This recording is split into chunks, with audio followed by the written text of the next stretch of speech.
Beberapa saat kemudian terlihat Li Han yang berada di depan istana puncak penghancur ilusi sedikit beradu kekuatan dengan Master Leng, karena Master Leng menginginkan bahwa giok itu dikembalikan padanya.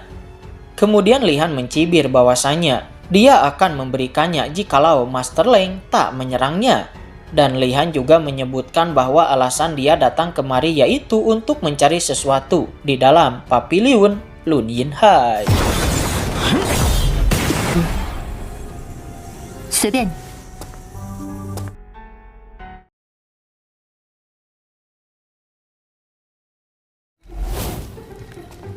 Keesokan paginya, tepatnya di depan istana puncak penghancur ilusi, nampak Li Han yang sedang memanggang kelinci. Meski Master Leng sedikit marah atas tindakannya, namun Li Han tak memperdulikannya karena Master Leng membiarkan Li Han kelaparan dan kedinginan. Kemudian setelah itu terlihat Jiu Tian datang sambil mengingatkan bahwa batas waktu hidup Li Han tinggal 2 hari lagi. Namun Li Han menjawab dengan santainya, karena dia sekarang menjadi Master Paviliun muda, mungkin tak akan sulit mendapatkan pil mujarab penambah umur panjangnya. Namun di sela-sela perbincangan mereka, tiba-tiba datang wanita rubah yang pada waktu itu telah menipu Li Han. Namun sekarang 100% telah sepenuhnya menjadi rubah. Dan dia datang dengan tak punya rasa malu, meminta Li Han untuk membawanya pergi kemanapun Li Han mau. Lebih tepatnya dia bersedia menjadi hewan peliharaan Li Han, karena dia tak sanggup hidup sendirian, karena dunia luar sangatlah primitif. 不过时间也够了。别急， 无耻的人族，你他们一见我就…… Namun Li Han tak mau akan hal itu karena dia juga tak mampu melindungi dirinya sendiri, apalagi melindungi orang lain. Namun Jiu Tian mencoba membujuk Li Han karena dia mempunyai kekuatan di atas rata-rata orang biasa dan mungkin saja rubah kecil ini berguna untuknya. Kemudian rubah kecil itu memperjelas bahwa menerimanya sama sekali tak akan merepotkan mereka berdua. 你有的麻烦。住！我自己找个旮旯待着。你怎么会搞得这么狼狈？ Kemudian rubah kecil itu mencibir bahwasannya di suatu kuil ada seorang Buddha yang sudah tua dan dimungkinkan umurnya hanya tinggal beberapa hari lagi, dan dia sekarang sedang mencari penerus teknik roda berputar. Dan teknik roda berputar ini bisa menambah umur seseorang menjadi ribuan tahun, asal dia dapat menguasainya. Dan sekarang para master terbaik di dunia sedang berada di sana mencoba keberuntungannya. Mendengar hal itu, tentu saja Li Han sangat tertarik karena teknik inilah yang sekarang dia butuhkan. 1万年，那看来他还有点学。麻烦，蛇连我一点都不……那位活了万年的不灭神僧，几高手全打过去了。 Dan sesaat setelah itu nampak Li Han yang sudah berada di sana. Dia berjalan sambil memakai topeng kebanggaannya, dan tanpa menghiraukan orang lain dia langsung menuju gerbang kuil itu berada, yang seketika membuat orang sedikit marah dan bertanya-tanya siapakah orang yang tak tahu aturan ini. 大师，您还在这儿啊？还等什么呢？好，你是天下第一杀手。 Satu serangan melayang tepat ke arah Li Han. Namun itu dapat dengan mudah Li Han atasi. Hingga kemudian satu orang lainnya pun langsung melayangkan serangan ke arah Li Han.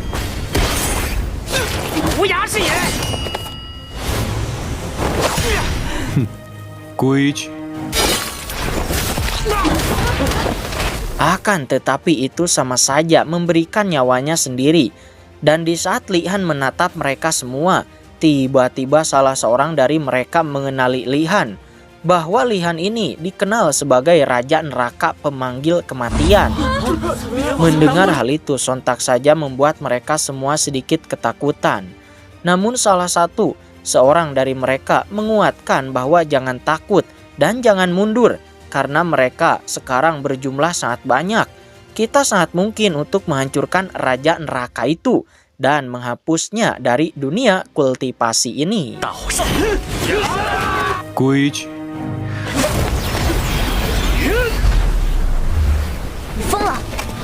神域之力。星魂30万。 Akan tetapi sampah tetaplah sampah, bau dan tak berguna, yang alhasil mereka dikalahkan dengan sangat mudahnya. Kemudian di saat itu tiba-tiba suara bergema datang dari dalam kuil, dan pintu pun langsung terbuka, meminta Li Han untuk masuk dan mendiskusikan semuanya. 有不必动怒， 门内门外生死两。 还请进殿一。 Setelah berada di dalam, nampak semua halaman yang sangat penuh dengan dedaunan. Dan tak lama kemudian Li Han beserta Jiu Tian bertemu dengan biksu yang dimaksud itu. Dan dia dikenal sebagai Dewa Abadi. Kemudian biksu itu mencibir bahwasanya umurku tinggal satu tarikan napas lagi. Namun ini cukup untuk mewariskan semuanya. 想，太想，非生非死。 Mendengar hal itu, Li Han sedikit terkejut karena semuanya bertolak belakang, yang dimana Li Han sering membunuh orang, sedangkan biksu itu selalu membimbing orang. Dan bagaimana mungkin ada takdir di antara mereka berdua? Namun biksu itu menjelaskan bahwasanya 1000 tahun yang lalu dia bertemu dengan sains pedang yang paling terkenal di dunia. Sebelum meninggal, dia mengajariku metode rahasia roda berputar dan memintanya untuk memberikan kepada orang yang mirip dengannya. Dan kebetulan selain kamu mirip dengannya, kamu juga mempunyai aura yang bukan milik dunia ini. Dan oleh sebab itu, maka kamu pantas mendapatkan harta warisan teknik rahasia roda berputar. 在生死之间呐、半年前我还是意思是我像他。 这一套秘法一面。 Di lain sisi terlihat salah satu immortal datang ke gerbang kuil itu berada. Dan nampak salah seorang dari mereka memberitahu immortal itu bahwa pengajarannya sudah dimulai. Dan gerbang tak akan terbuka kecuali biksu tua itu mati. 否则没人进得去。哼，传发一 Kemudian terlihat Li Han yang sedang mempelajari teknik rahasia sains pedang, yaitu teknik roda berputar. Dan Jiu Tian menyadari bahwa halaman pertama dari teknik ini bukan teknik pedang, melainkan teknik panjang umur. Namun setelah Li Han selesai menyempurnakannya, nampak dia sangat terheran-heran karena tidak merasakan apapun. Dan Jiu Tian memberitahu Li Han bahwa sekarang waktu hidupmu tinggal 1 jam lagi. 你放心，天意就是让你俩死一块。 Mendengar hal tersebut, nampak Li Han biasa-biasa saja karena dia berfirasat baik akan semua hal ini. Namun kemudian nampak bisu tua itu yang mencibir bahwasanya dia tahu bahwa Jiu Tian ini adalah Dewi titisan Sang Dewa. Oleh karenanya biksu tua itu meminta Sang Dewi Jiu Tian untuk mengantarkannya ke alam surga. 和将死之人开玩笑。 真是急了。我这就带你去。 老和尚圆寂了，接引我去哪里？ Setelah biksu itu mati, otomatis penghalang kuil juga ikut menghilang. Dan seketika semua master hebat yang ada di seluruh penjuru dunia datang ke sini untuk merebut teknik rahasia roda berputar. Namun sayangnya, teknik itu sudah Li Han kuasai. Dan mana mungkin Li Han memberikan kepada orang lain. Kemudian di sisa-sisa umur Li Han, dia sangat senang karena dia bisa membunuh orang banyak terlebih dahulu.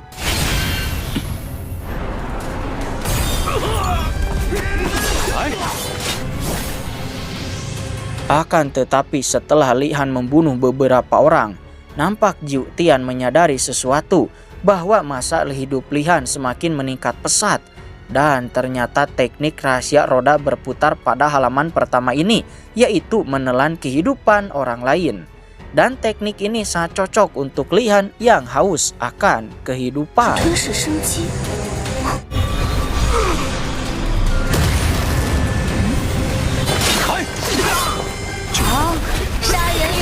Semakin banyak Li Han membunuh, semakin panjang pula kehidupan dia. Namun nampaknya semakin banyak orang yang dia bunuh, semakin terobsesi juga dalam membunuh orang. Sampai kekuatannya sulit untuk dikendalikan. Dan salah satu immortal yang berada di sana pun nampak sangat heran karena Li Han tak menunjukkan tanda-tanda kelelahan. Namun malah sebaliknya, semakin lama dia bertarung, semakin kuat pula gaya bertarung Li Han.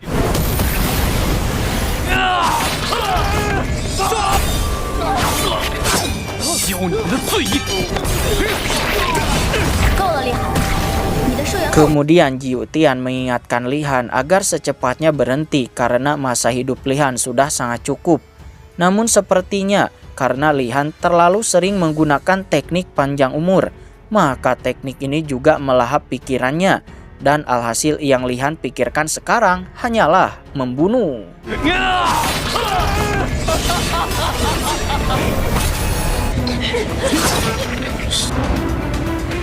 Akan tetapi di saat Li Han melihat mayat kakek biksu itu, tiba-tiba dia tersadar dan menyadari sesuatu bahwa ini semua sudahlah cukup.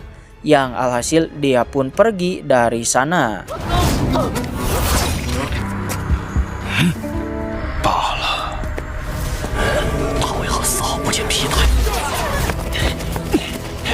Beberapa saat kemudian nampak Li Han berserta Jiu Tian yang masih dikejar-kejar oleh beberapa orang yang menginginkan teknik roda berputarnya. Namun tentu saja itu tak mungkin mereka dapatkan.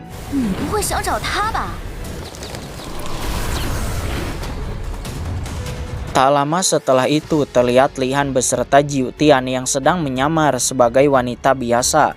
Dan di sampingnya nampak salah seorang pelayan. Mereka berdua sedang beristirahat sambil menikmati nikmatnya hidangan di kapal ini.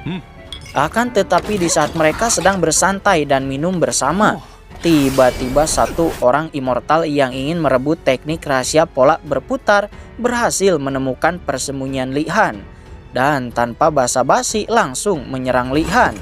Namun sayangnya itu hanyalah semut bagi Li Han.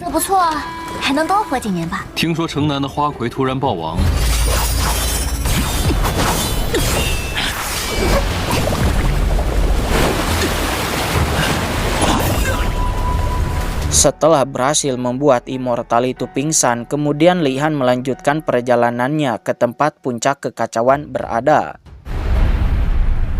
Di sisi lain, tepatnya di istana puncak kekacauan, nampak 3 orang murid puncak Tianjun yang sedang membuli sekaligus menghina Master Leng. Dikarenakan sekte puncak kekacauan milik senior Leng tak punya satu murid pun di perguruannya. Mendengar hal tersebut, senior Leng hanya bisa terdiam merenungi nasibnya. Namun di saat itu tiba-tiba datanglah Li Han yang memberi pelajaran kepada mereka. Dan tidak hanya itu, Li Han juga mengaku sebagai murid Master Leng.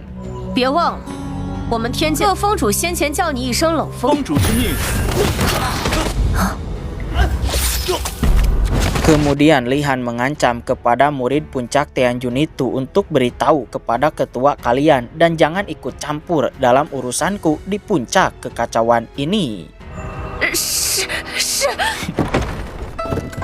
Setelah mereka pergi, nampak Master Leng keluar dari istananya. Kemudian dia mencibir bahwasannya ada banyak ruangan di dalam dan pilihlah sendiri. Mendengar hal tersebut, Li Han sedikit senang karena malam ini dia tak akan tidur di luar lagi. Namun di sisi lain nampak immortal yang sebelumnya menyerang Li Han. Dia tergeletak dan tak berdaya di depan pintu gerbang sektenya sendiri.